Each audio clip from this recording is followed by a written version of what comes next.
ভাটি বনগাঁও আমাৰ সমষ্টিৰ ভাটি বনগাঁও এই ভাটি বনগাঁওখন একেবাৰে দিখৌ নদীৰ একেবাৰে পাৰত আৰু প্ৰতিবাৰে এইখনত বানপানী হয়।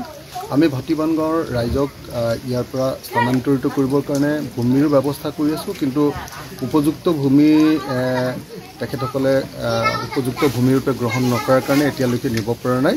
মই অসম চৰকাৰক অনুৰোধ জনাইছোঁ, বিশেষকৈ জলসম্পদ বিভাগৰ মন্ত্ৰী ডাঙৰীয়া আৰু অসমৰ মুখ্যমন্ত্ৰী ডাঙৰীয়াক বিশেষভাৱে অনুৰোধ জনাইছোঁ যে চাওক, এইখন আমি নদীৰ মাজত আছোঁ, নদীৰ মাজত থকা এইখন গাঁও বা ভাটি বনগাঁও। ভাটি বনগাঁৱৰ এই আমাৰ অনুসূচিত জাতিৰ লোকসকলক, অসমৰ খিলঞ্জীয়া ভূমিপুত্ৰ অনুসূচিত জাতিৰ লোকসকলক আমি অসম চৰকাৰে উদ্ধাৰ কৰিব লাগিব। আমি সকলোৱে মিলি এই গাঁওখনক বচাব লাগিব। গতিকে হয়, আমি এই নদীখনত পাৰত ডাঙৰ মথাউৰি মাৰি বোল্ডাৰ্ছ পাৰ দিয়াৰ ব্যৱস্থা কৰিব লাগিব, নহ'লে ৰাইজক ইয়াৰ পৰা স্থানান্তৰিত কৰাৰ ব্যৱস্থা কৰিব লাগিব। এইটো চৰকাৰে চিৰিয়াছলি গোটেই বিষয়টো ভাবিলেহে কিবা এটা সমস্যাৰ সমাধান হোৱাটো সম্ভৱ, নহ'লে সৰু সুৰা ঘটনাৰে এই কামটো কৰাটো সম্ভৱ নহয়।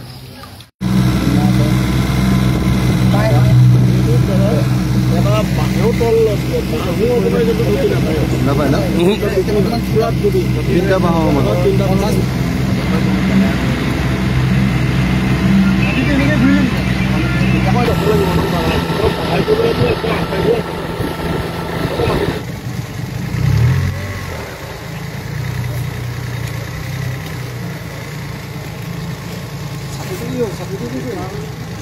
राखी दिले ना हेलमेट नहीं हम यहाँ से वीडियो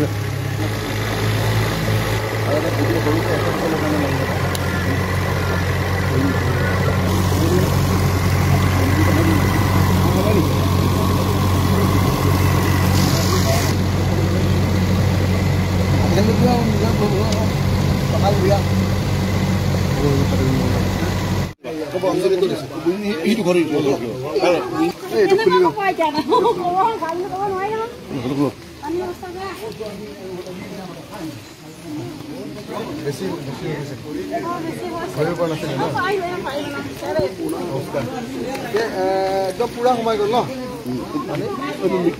কাৰ ঘৰত হেৰি আছিলে দাদাক উঠাই দিয়ক। আপুনি মই জানো এই বস্তু থাকিব লাগিব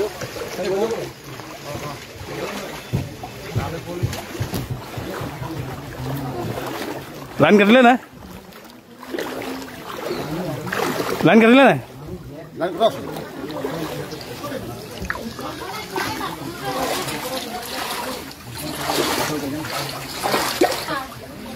क्या को बांधे क्यों इसे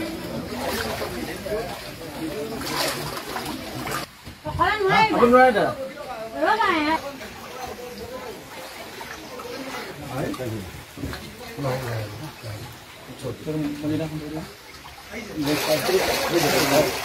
हम ले लो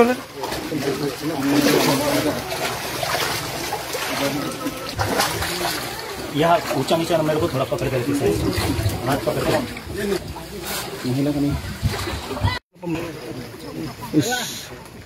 अपने संडा जो था है तो अपने इंदी बा हिलो हम तो अपने संडा जो था ये पिन का धोई बोले मन पे ना बोला